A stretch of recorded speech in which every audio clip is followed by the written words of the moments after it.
Welcome to Khanversations. I'm Muqtedar Khan, your host, and I have with me Amirullah Khan. Dr. Amirullah Khan is a distinguished economist. He is from Hyderabad. He is very famous in India. He has worked with UNDP. He was part of the Indian Public Service Commission, called UPSC, Union Public Service Commission. He has worked with the Bill Gates Foundation, so he has private and public sector experience in working in development. And now he also runs a think tank. And he also helps the Indian government in various capacities. Plus, he also lectures all over the world. I'm very fortunate that he's visiting Delaware for a few hours, and so I thought that we will have a dinner and a conversations with the other Khan from Hyderabad. Amirullah Khan is used to be a very good middle order batsman with a pretty straight bat and medium pace bowling, but he never played for Hyderabad, he never played for South Zone, and never played for India, but he was nevertheless, like me, a very good cricketer, and I think India missed not using us in their cricket. And we were too old for IPL, I guess. But anyway, today we are going to talk about first, welcome to Khanversations. Thank you. Khan. Thank you so much. Yeah. So I have asked Amirullah Khan to think about 5 trends that are going to impact India in the next 5 years. We are not going to talk about fashion. We are not going to talk about music or movies, but socio-political and cultural trends in India, which are changing India. Change is happening so rapidly. People who study change say that in the last 30 years, we have changed more than we have in the last 500 years in terms of culture, politics, and scientific development. So I have asked Amir to think of 5 ways in which 5 trends which are shaping and reshaping Indian politics, Indian culture, Indian society. And so that's what we are going to talk about today. But before we go any further, do the needful, that is subscribe to the channel, like this video, press the bell icon. And if you want to join, you can become a member by pressing join. Those who become members of Khanversations get to participate in Zoom conferences with me as frequently as once a month, and those conferences are very helpful to me as well as to those who participate in it.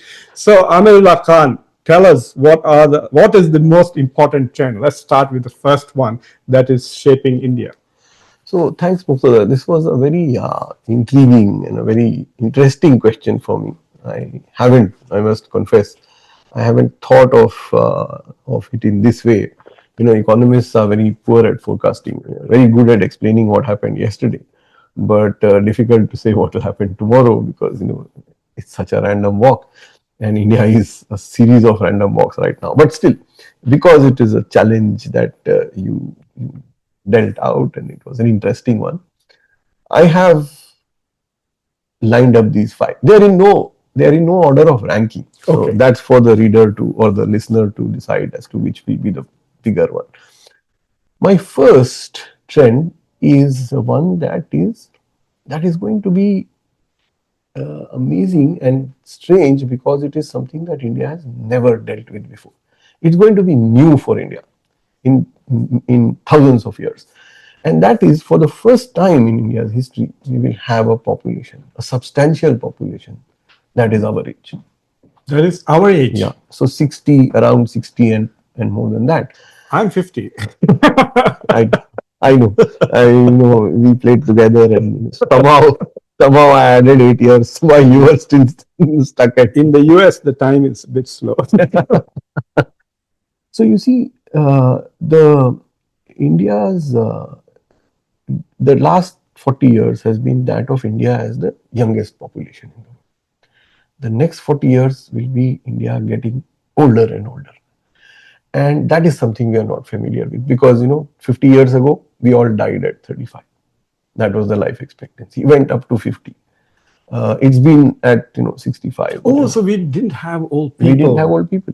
Even now, less than 6% of India's population will be above 65. So we don't see too many old people in India.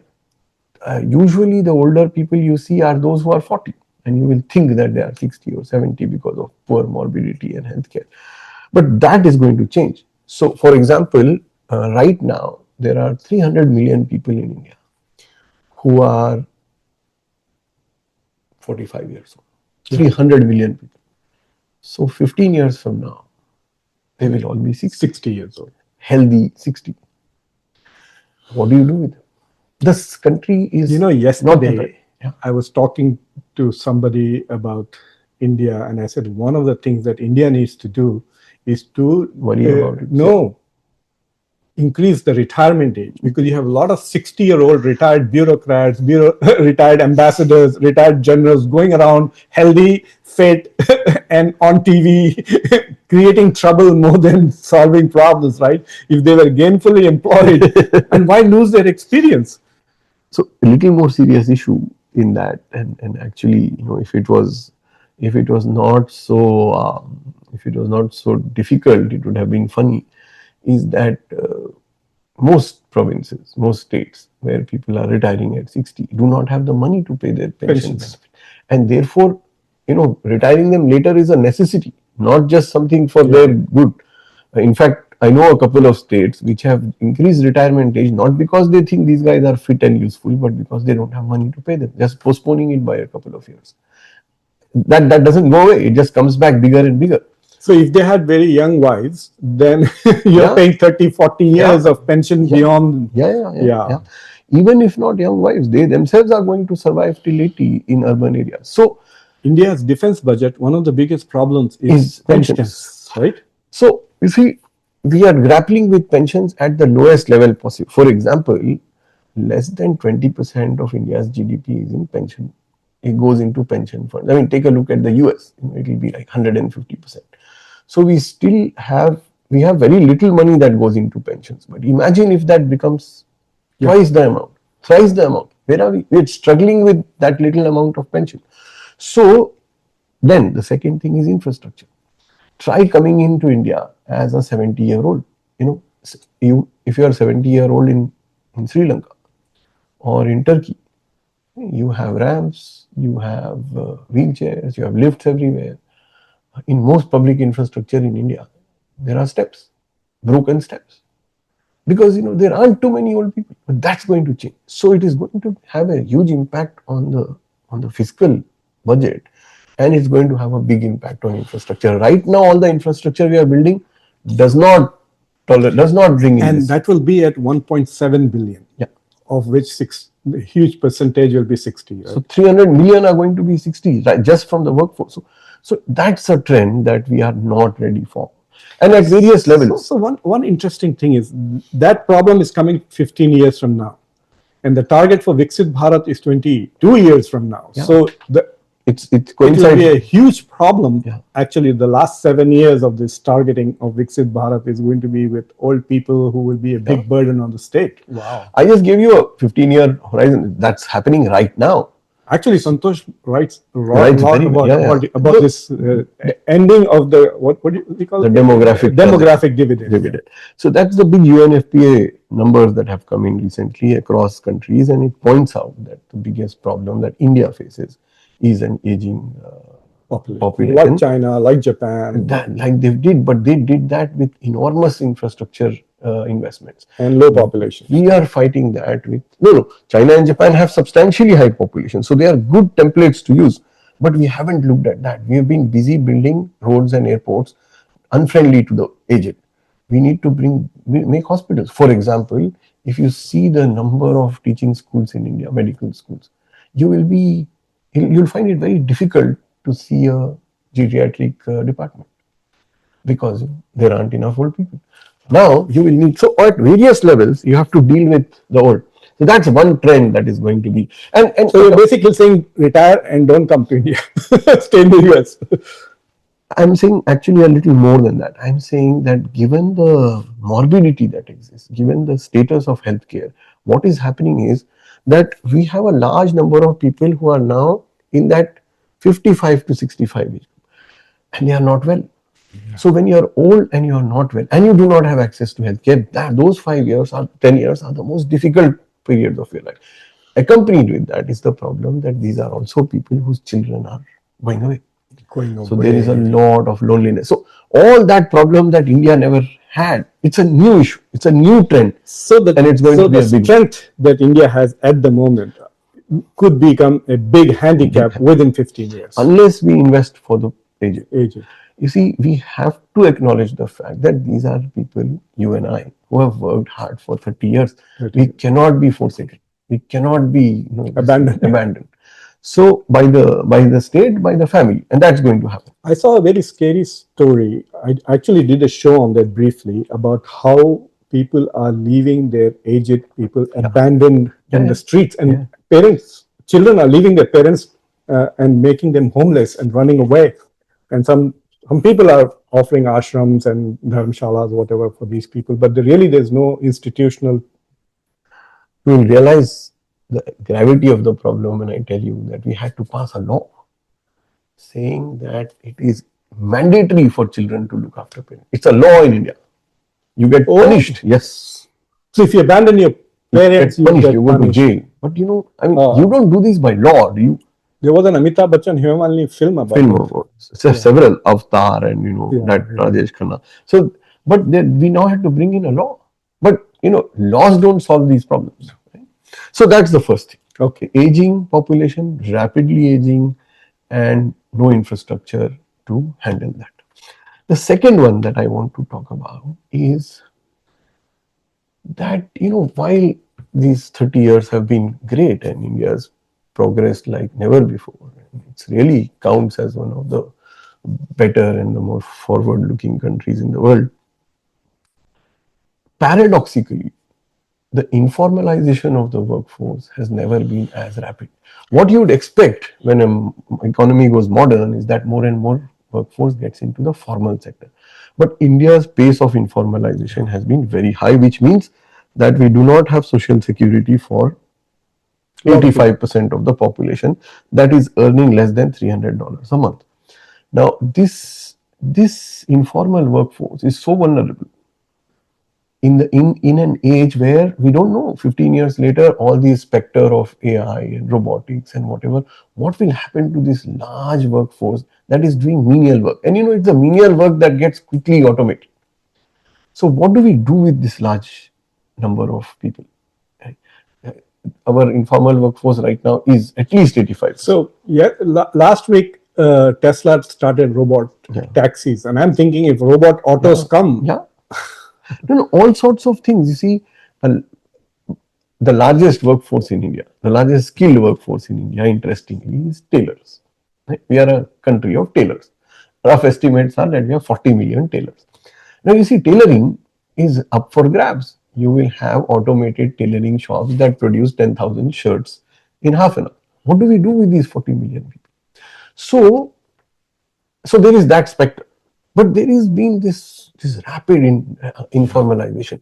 Now, as more and more people get into the informal workforce, they are vulnerable. They don't have social security, and they are getting older. So that is the other trend, and a large section of that are people who are coming in from agriculture.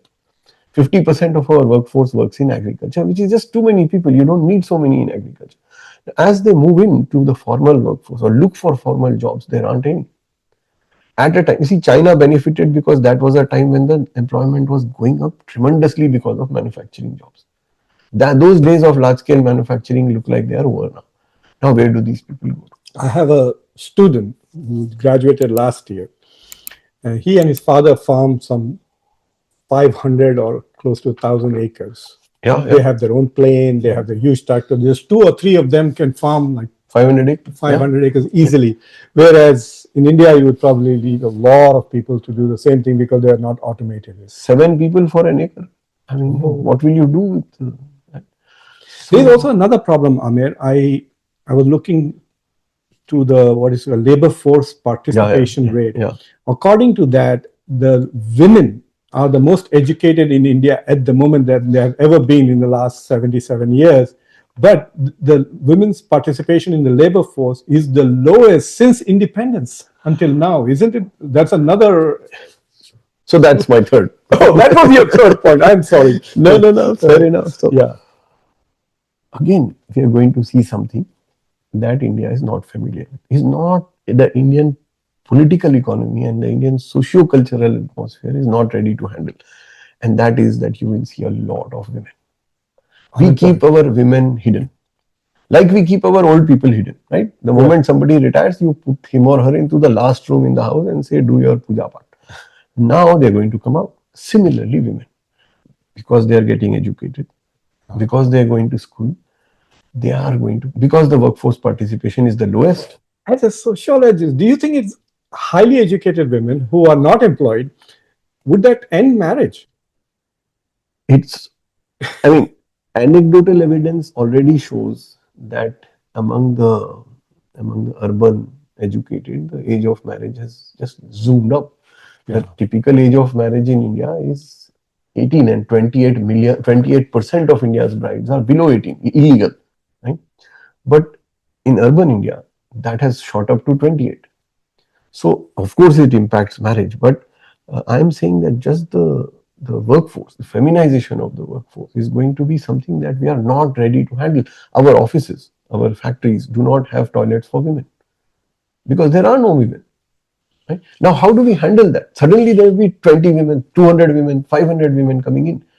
Can we match that infrastructure so quickly? Can we have a transport infrastructure that allows women to travel without looking over their shoulder all the time? Oh, you're talking about different thing. You're talking about women entering the force. I'm saying that they're not coming So in. the trend that will be is a reversal of that. What will Oh, happen is that you can't have this situation where only 20% of women are in the workforce while 50% of them are going to college. yeah. So they will come.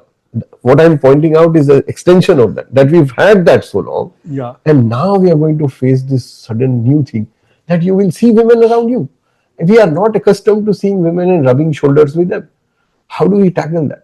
How do we tackle, as I said, infrastructure is one issue, but just the fact that across the table there are women who are speaking to you and talking to you as equals. Now, the point I want to make here is that this feminization of the workforce will not just be in factories and offices, it will be in politics.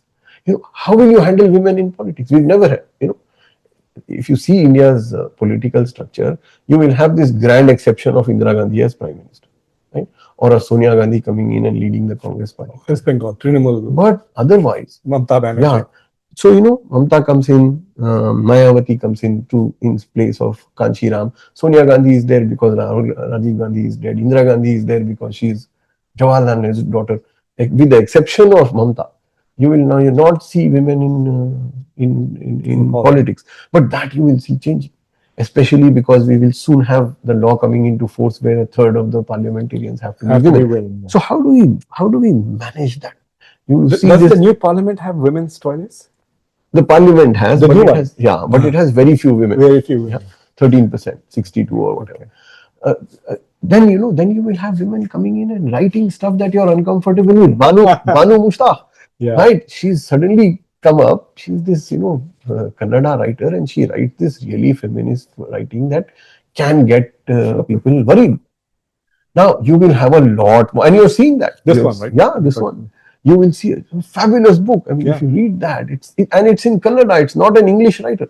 We've had English writers and English filmmakers, but now you're seeing a big crop of vernacular writing, which is absolutely world class. Gets the Booker, and is fiercely feminist.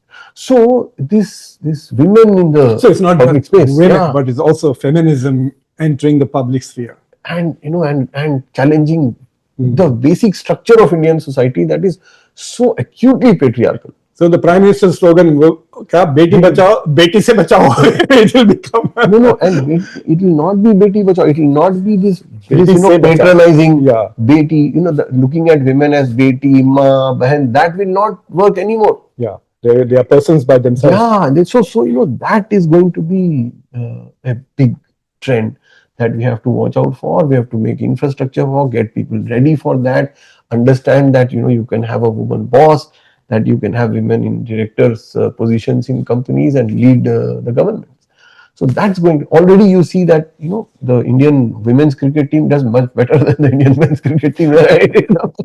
You will have a lot of those, and some filmmakers who are making far better movies than the traditional men folk that did. So there is that trend that we have to watch out for.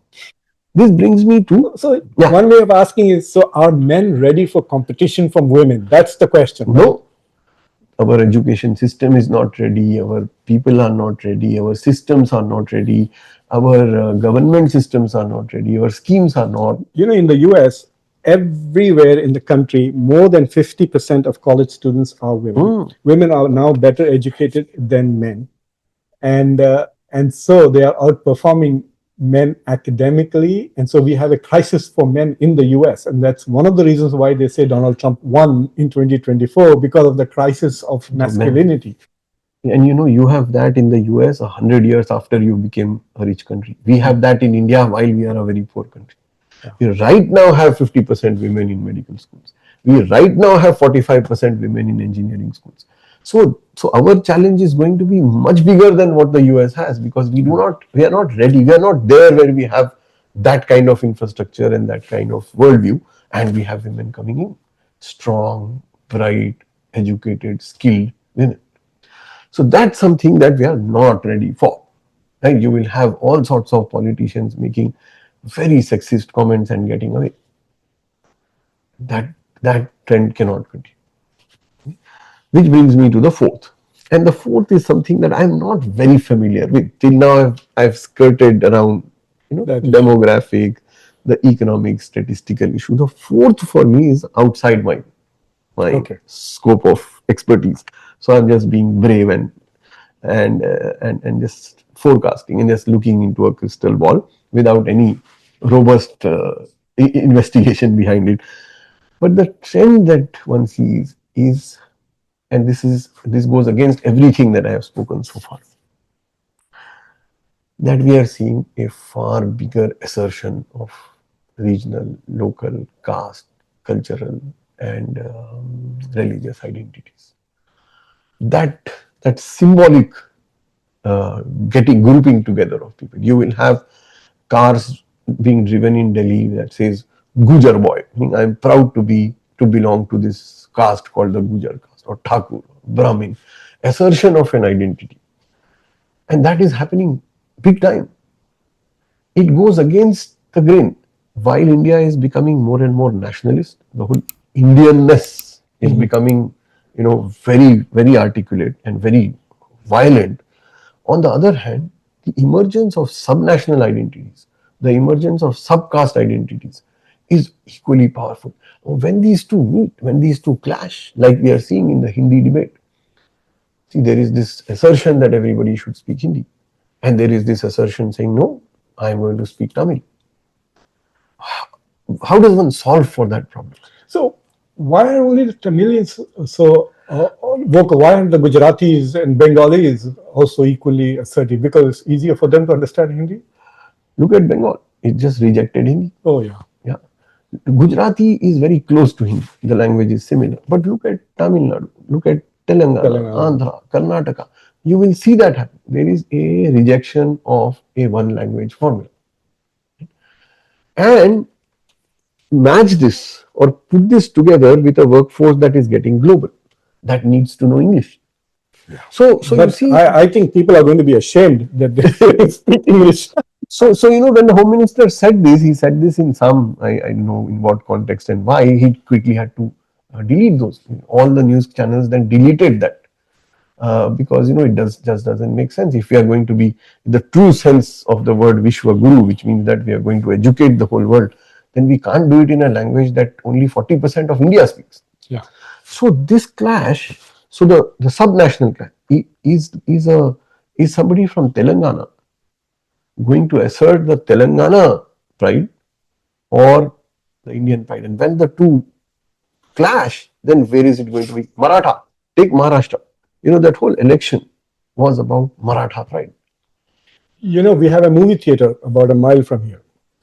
And we missed the last Salman Khan movie because it didn't last for even 2 days. Yeah. And then we might miss Tare Zameen Par, which is running. Sitare. Because they are running too many Telugu films. Yeah. So there are two theaters in Delaware which run Telugu films all the time because most of the IT workforce is from Telangana. And so we have more Telugu speakers, Indians in Delaware. In fact, I was shopping in one place and a woman came to me and said, "Are you the host of Khanversations?" I said, yes. She says, you say Vanakkam, you say Namaste, you say Sat Sri Akal, but you don't say anything for your own state. Oh, And I was ashamed to say, I said, I don't know. is it Namaste doesn't work for Telangana? She said, no, you must say Namaskaram. Namaskaram. Yeah, So I said, okay. So yeah, sometimes I do say Namaskaram, but yeah, not as often. But yes, even the West is also with South Indians more than yeah. And the cinema is just a great indicator. You see, the big movies come that came from out, the Empura, all the big hits are not are Hindi, not in Hindi. are Malayalam, are Telugu, or Tamil, and then get dubbed into Hindi. How will this translate once you have the census done and you have to reallocate the seats in the parliament? So, it is going to result in a big clash because what has happened, and that's part of the first problem that I said, if you look at the UNFPA numbers, then you see that India's fertility rates have declined enormously, Yeah, especially in the south and in Kashmir and so on. in the south is 1.4, I Yeah, think. so Yeah. we are every day the south is reducing its population. And therefore, it's going to be a serious issue when this fiscal decentralization takes place and when the delimitation of constituencies take place. That do you punish states that have done well on family planning for by giving them lesser seats, and give incentives for states that have not followed The family planning. lesser seats in the parliament will translate into economic punishment. One, political punishment. Economic punishment will come because we have this very interesting formula that decides on fiscal Yeah. decentralization as to how fiscal devolution, and that is a weighted average where one of the variables is population. So you are actually going to punish Yeah. states I mean, where the Telangana will be subsidizing Bihar. it will be subsidizing it even more. So therefore, it is going to be a tough tightrope walk, and one of the reasons the Prime Minister and his entire cabinet has delayed the census is because it's very difficult to grapple with this question. Uh, they would have much rather had no census for another 10 years because the moment you have that, you have to address this changing demography. I was looking at some numbers. So at this moment, I'll show a map which shows as to how Bihar, Uttar Pradesh, and Jharkhand, etc., Yeah, are the poorest in South Asia. yeah. They're poorer than even Nepal, Pakistan and Nepal, yeah, Nepal and yeah, others. But South India, with the four states in South India and maybe Maharashtra and Gujarat, will actually hit the Viksit Bharat target much earlier. much before 2047. So you're going to have a developed India and an underdeveloped India side by side, Yeah. and the underdeveloped India more political power, and the developed India less political power. See, if you take a look at Telangana, we are close to where Turkey is in terms of per capita income, You whereas 5,000. Bihar is like Burkina Faso. So and UP is like Okay. Southern Sudan. So so that's a problem that we are going to face, and that is why this the fourth point that I wanted to say was this whole symbolism, cultural Clash of identities, the identities. clash of civilizations, identities, of subnational identities, of caste identities. Religion, I think, has played its bit. Right?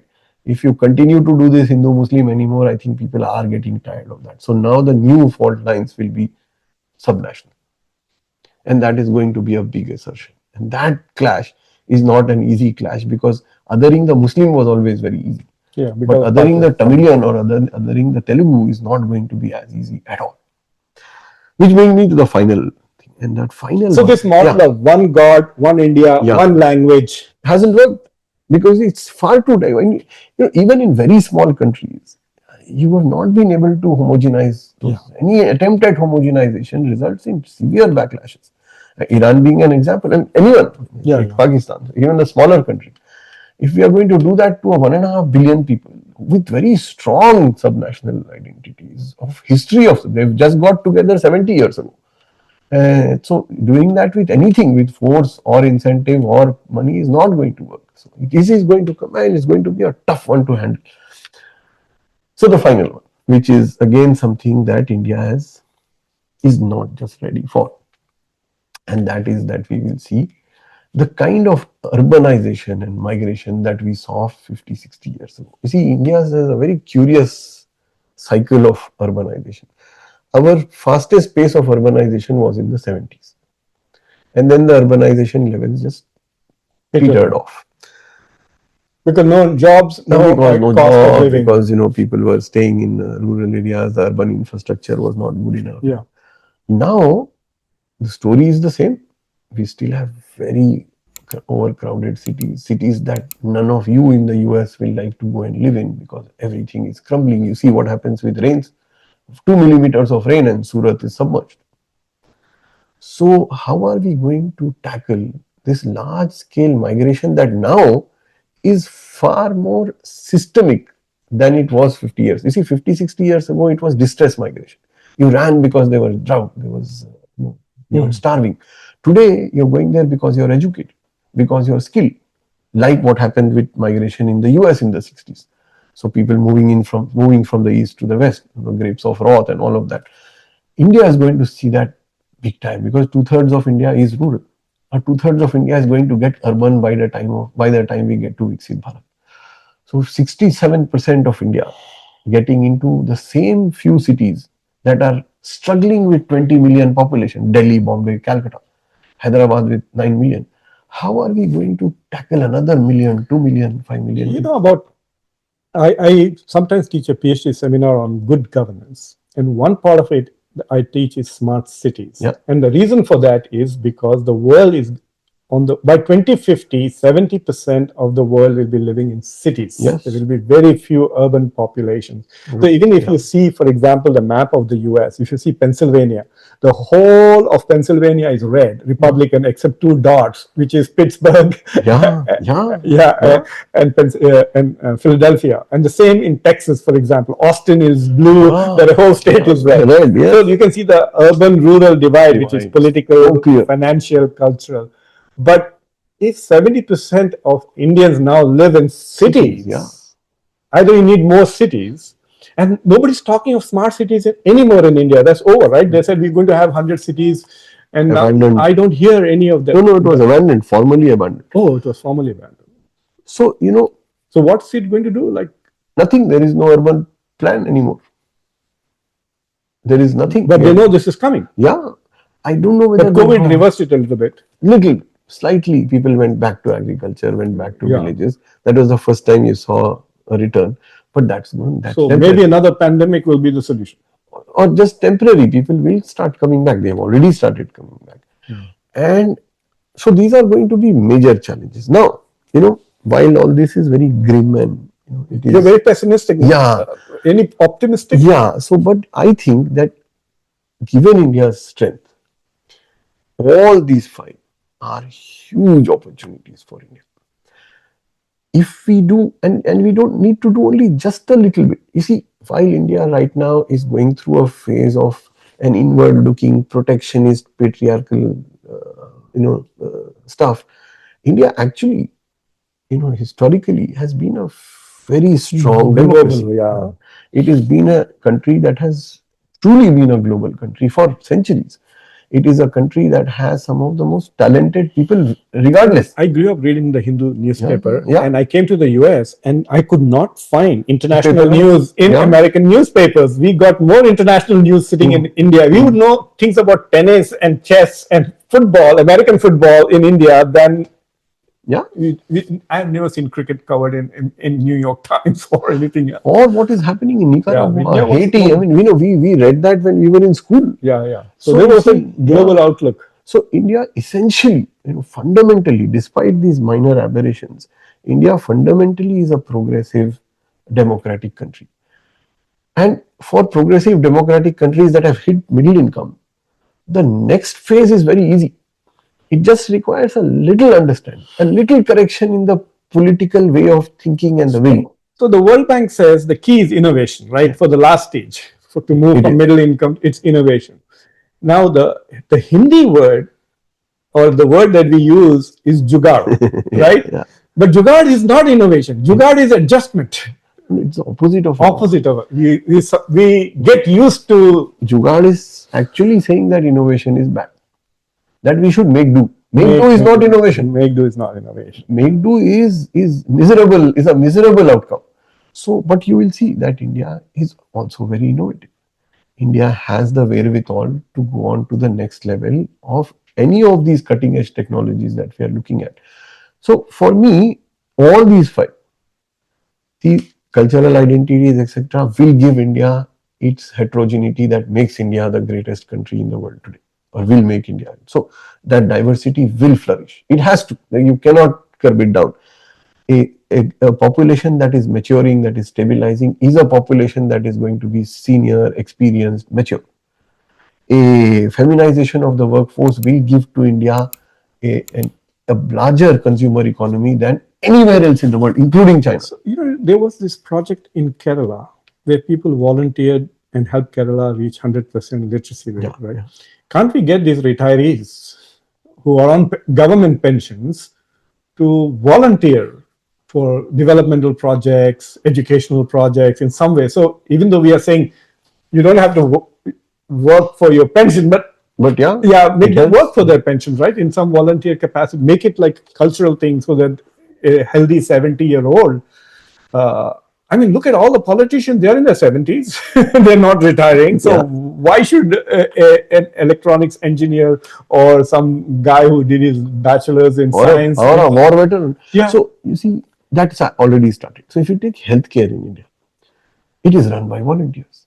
A battery of 1 million ASHA workers, 100,000 and more Anganwadis. These are basically volunteers, and they are doing a fabulous job at $20 a month. That's the stipend that they get, right? So it is already happening. If you see education in And these India, are retirees. these are volunteers. They're not necessarily old, but they're not in the workforce. They're volunteering. The ASHA is a group of volunteers that looks after healthcare, goes door to door and says, "Are you okay?" Looks after aging populations, looks after children. Keep Anganwadi is basically a daycare center that allows women to go out and work, primarily by people who are volunteer at very low honor area. So it's already education. You see, a large number of schools in India are basically non-profit civil society interventions, and they are the ones that are helping. A teacher in India, get, I mean, try and think of it. A teacher in India with a graduate degree and an education degree gets paid $100 a month, lower than what you would pay your maid or your driver, and she's the one who's teaching. What, 10,000 rupees Yeah, or less? that's the 8,000 rupees is the salary of a primary school teacher who has a graduate degree, And a an beard. MA, and a B.Ed. That's what happens in low budget schools. There are 3,000 such schools in Hyderabad alone. Well, I thought the general salary to survive is 20,000 to Yeah, 30,000, so right? they're Then I thought miserable spouses suffer. spouses. Yeah, in very bad shape. So yes, you're right that volunteerism, that using of a large workforce that is educated, that is skilled.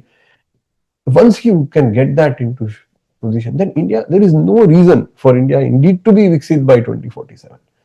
Everything, as if you see, the whole foundation is there. It's a large workforce, 300 million children in school, at least 20 million children graduating every year. This is a very large workforce, some of the finest technological institutions.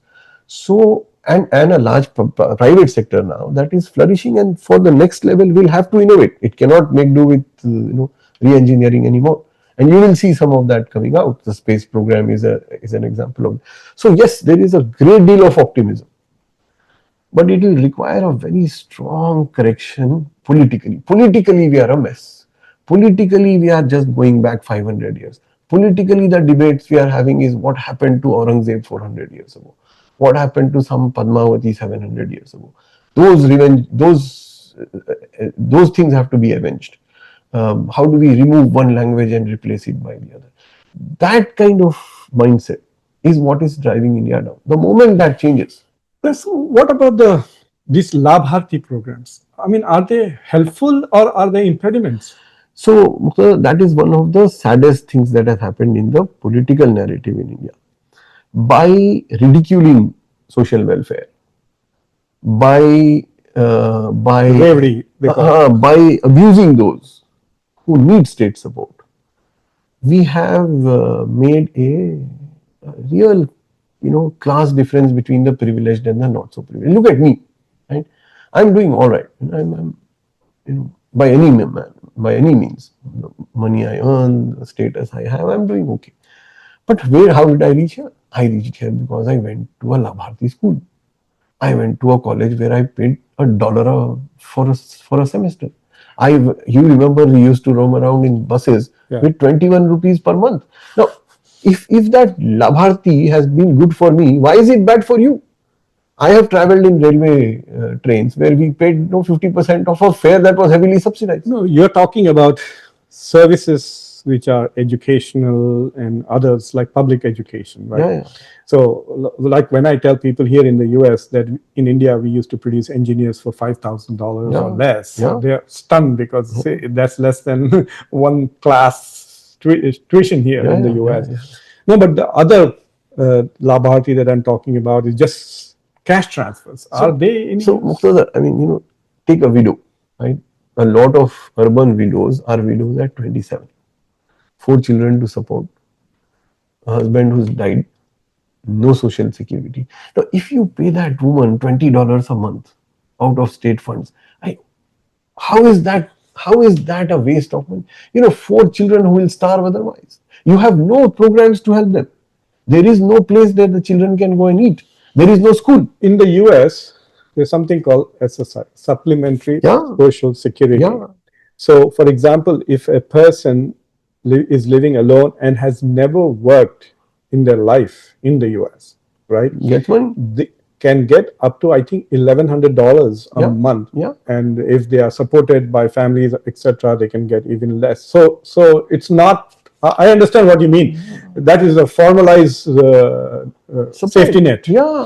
You see, So, if you are suffering from some disability, right, or a special ability, no, you don't think it's a problem. It's and a, if it's a I good give thing. you, what do I give you in the state of Telangana, which gives the largest amount? Well, that's 3,000 rupees, which is $35. Really, I mean, if $35 a month can keep a specially abled person alive. Yeah, but in April, I met some people in Hyderabad. One of them was saying that one thing that is probably going to doom Revant Reddy is Rahul ki guarantee. Yeah, So, it will cost money. You see, we give free transport for women in buses. I can reel off number of cities in the world, rich cities, including some in the US, that give free bus transport. yeah. That hasn't killed you. That hasn't, finished off the finances. It costs us what, 400 crores to transfer, 9 million women at Is it zero cost. improving? Is it giving them opportunities? Suddenly, women have mobility. Women who have never been able to travel outside their neighborhoods now sit in a bus and go to another neighborhood, go and work there. A housemaid who's working at your house for $10, right, would have had to spend $4 in transportation. Now she's saving that $4. That $4 is what she's using to send her child to school or to go to a hospital. How is free transport ever a problem? How that is a public good. Several cities in the world have done that and done that very successfully. So this is this politicization, and this comes purely from privilege. That I am privileged. I have never taken government money. Really, show me anybody in India who Yeah. has not taken government All money. the IITs are free. The IAS, right? Yeah. All of us have worked on government money, have been subsidized. We go to a hospital. Most of the rich go to the All India Institute of Medical Sciences to get treated for free. Isn't that Labharti? If there is this poor kid who's getting 1,200 rupees because he doesn't have a leg, is that going to destroy state finances? So it's really that othering. It's really the caste system striking back again, saying, I am here because I'm of my buying merit. merit. Oh, really? Yeah. Merit? And you are there because you are seeking state subsidy.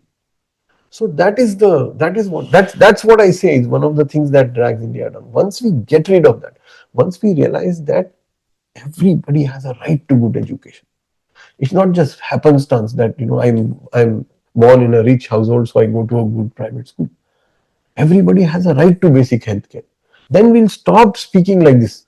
That somebody is getting a dole and somebody is lazy, and because you give him $20, he's not going to work. Why is he not going to work? You are earning $20,000 and still slaving away. Why is somebody who's earning $20 not going to work harder? Is the same person.